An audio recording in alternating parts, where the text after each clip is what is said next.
नमस्कार दोस्तों, जैसे कि श्री रामचरितमानस में लिखा है, कर्म प्रधान विश्व कर राखा को कर तर्क बढ़ाए साका। इंसान के लिए सबसे महत्वपूर्ण कर्म होता है कि वो कर्म अच्छे करे। ऐसे ही मैं आपके लिए बता देता हूँ, ये चौपाई पढ़ने का मेरा एक उद्देश्य था कि भगवान शिव के अवतारी थे, वो हनुमान जी थे। हनुमान जी को भगवान शंकर के अवतारी माने जाते हैं। और ऐसे ही एक और थे भगवान शंकर के अवतारी। वो कौन थे?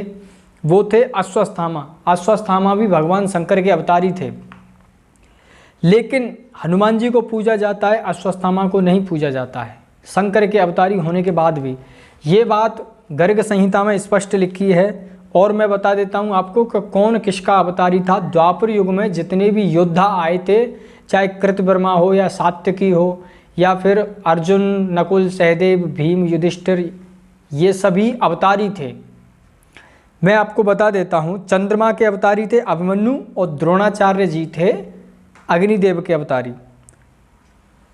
और शत्रुपा थी, वो सुभद्रा थी। जो पहले शत्रुपा थी, सुभद्रा, उनकी अवतारी बनी थी।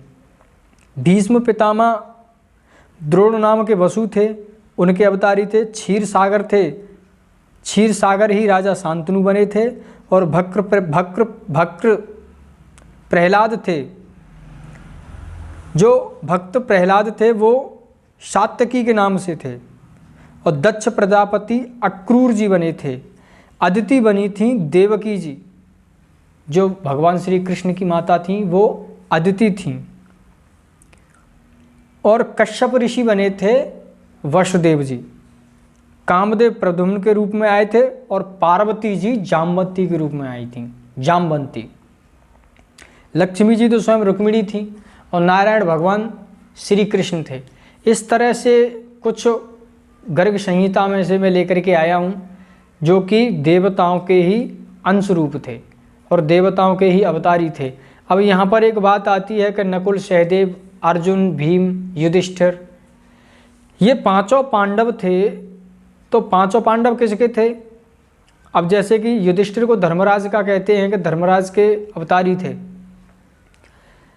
भीम पवन देव थे, उनके अवतारी थे। अर्जुन स्वयं इंद्र के थे। नकुल, सहदेव अश्विनी कुमार के, इस तरह से थे। लेकिन ये पांचों पांडव इंद्र के ही थे। वो कैसे थे कि इंद्र को जब श्राप लगा था,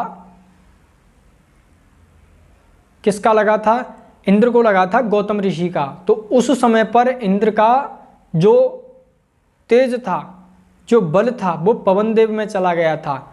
उससे पहले एक दक्ष प्रजाति के, त्वष्टा प्रजाति थे, त्वष्टा प्रजाति के एक ब्राह्मण थे, उनकी हत्या की थी। ब्राह्मण पुत्र की हत्या की थी देवराज इंद्र ने। तो उनका जो धर्म था वो धर्मराज में चला गया। इस तरह से उनका 5 बार में उनका तेज गया था। पांचों, ये अगर आगे आती है बात तो मैं पांचों का अलग अलग करके विस्तार बता दूंगा, लेकिन ये इंद्र के ही पांचों थे। इस तरह से कुछ अवतार के वर्णन मिलते हैं। और यहाँ पर इम्पोर्टेंट बात यह है कि कर्म इंसान को करना चाहिए, वो भी अच्छा। कर्म करने के लिए अच्छा कैसा कर्म करना चाहिए, क्या करना चाहिए, वो श्रीमद् भगवत गीता पढ़े। अगर विस्तार से चाहिए तो बड़ी वाली भगवत गीता आती है और छोटी वाली भी आती है।